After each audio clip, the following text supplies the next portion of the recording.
remember one time they said that RZA from the Wu-Tang Clan was working on a remake of The Last Dragon, and he was trying to get Rihanna to play Laura Charles, and Chris Brown was going to be Bruce Leroy, even after they had their situation, because RZA thought a good guy role could help Chris Brown's career if he would have played that role. Samuel L. Jackson was supposed to be the new Shogun, but they brought the script to Berry Gordy, and he didn't think it was good enough, so I guess he didn't go through with it. But you never know, they might still make it. Berry Gordy, though, man, he made the original Last Dragon. When he made that movie, he was trying to reach a younger audience for his label Motown then, because he knew in movies you can incorporate everything all at once, from music, the style of clothing, the image. He even promoted his artists, the group DeBarge, with their hit song titled In the Rhythm of the Night in the film. Yeah, man, The Last Dragon opened up doors for other black films to get made too during that time. But I mean, we can start with Vanity, but I'm not gonna go too deep into her life and death because I already did her documentary, so you can check that episode, Dying for Music, the Vanity story, on my channel. But I am gonna talk about how she got the role Laura Charles in the movie though. Because basically what Timac, who that's his real name, Bruce Leroy, he said while he was with Berry Gordy and the staff, they were searching for a female to cast. And they had asked him, what female entertainer would you like to have sexual relations with for the Bruce Leroy's love interest in the movie? Timac told him he had a thing for Vanity, and as you can see, Berry Gordy made it happen, and she was in the movie just like that. But for more on Vanity, check out the episode. I did a whole documentary on her, Celebrity Underrated.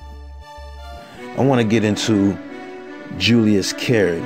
Julius Cary was born March 12, 1952 in Chicago, Illinois.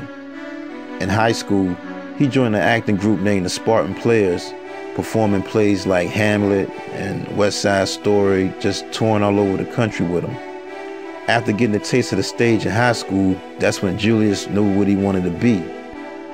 Once school was done, his family made him move to California and live with his uncle in Los Angeles to focus more on his acting career because they didn't want him to get in trouble in Chicago.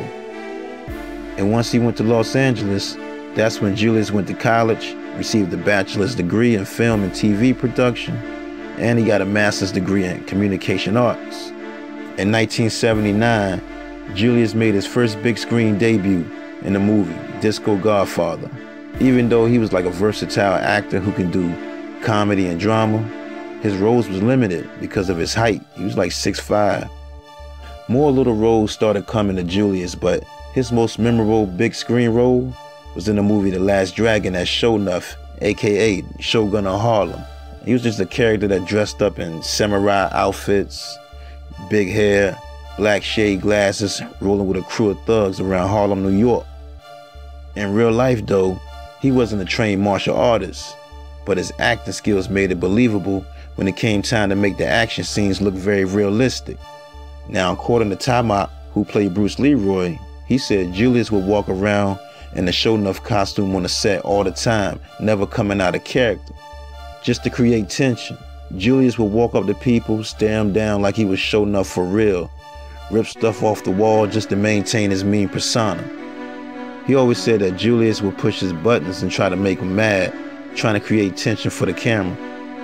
After the Last Dragon movie, Julius went on to appear in more than 100 guest roles like The A-Team, 227, The Jeffersons, Family Matters, and more.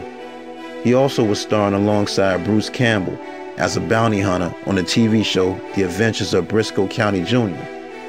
On August 19, 2008, Julius Cary died for pancreatic cancer. He was 56 years old. R.I.P. Julius Cary. Now, the next actor I want to get into is Leo O'Brien, who was born on November 12, 1970 in Harlem, New York. Now, he is the younger brother of Guy O'Brien, better known as Master G of the rap group Sugar Hill Gang, who's credited for making the hip-hop's first hit song called Rapper's Delight. Influenced by his brother and growing up in the hip-hop culture, Leo started taking his music career serious at a very young age. He would show the world his rapping talent during a 1980s Underoos commercial after beating out thousands of kids for that part, and on a special 2020 news segment titled Rapping to the Beat, which aired in 1981, you can see Leo rapping while sitting on a car with some friends. It was the first nationally televised piece of journalism on hip-hop at that time. Also during that time though, he went on to DJ for his brother them and the Sugar Hill Gang, touring with the group. After that, Hollywood was beginning to take notice of Leo, and he was getting auditions and tryouts. Now, after about 5 auditions and winning the part over 2,500 other guys, the role Richie Green in The Last Dragon was his. He also met Motown Records CEO Berry Gordy on the set as well, who took a liking to Leo and treated him like a son. That same year, Leo also had a role in the movie Rappin', starring Mario Van Peebles. That film was a sequel to Breakin' 2, Electric Boogaloo, and is also known as Breakdance 3, Electric Boogaloo. But after the success of Last Dragon, Leo would hang out with Berry Gordy, even staying with him and his family for months. Now see, Leo's real passion was music, and he was trying to get Berry Gordy into putting out rap acts for his label, including his album he was working on, but Berry Gordy wasn't ready at the time. Another talent Leo had was writing movie scripts. A script he bought to Berry Gordy at the time was the movie Class Act, which ended up featuring Kid and Play. In 1991, he made a cameo in the movie New Jack City as the kid on the stoop. Leo said he got that role because he was good friends with Mario Van Peebles. But after that, it just seemed like Leo disappeared from the movie scene.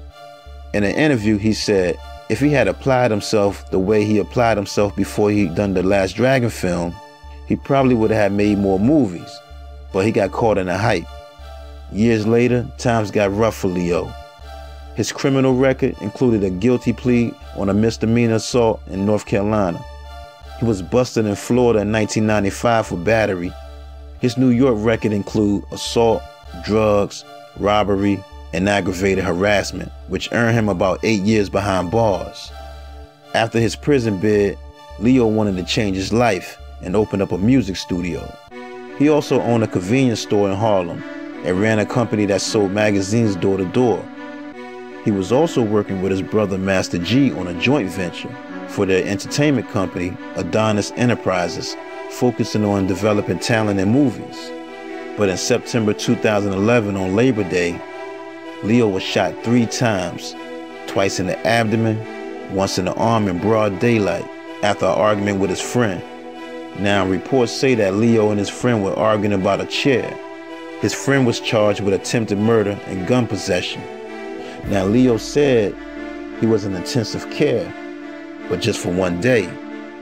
He said he's a fast healer, kind of a mutant, and the doctors told him that if this had happened to anyone else, they'll probably be dead. Now see, a year later though, after he came home from the hospital, Leo would always say how much his insides hurt and how his hand would go numb all the time. And on October 10th, 2012, Leo died, in which the cause of death was not at first released, but the truth about his death later was revealed by his nephew. Now, Leo's nephew said the doctors sewed him up, but they didn't sew him up properly. So he died in his sleep from the gunshot wounds plus the improper way the doctors stitched him up. Somehow his insides shut down and he died in his sleep. He was 41 years old. R.I.P. Leo OBrien.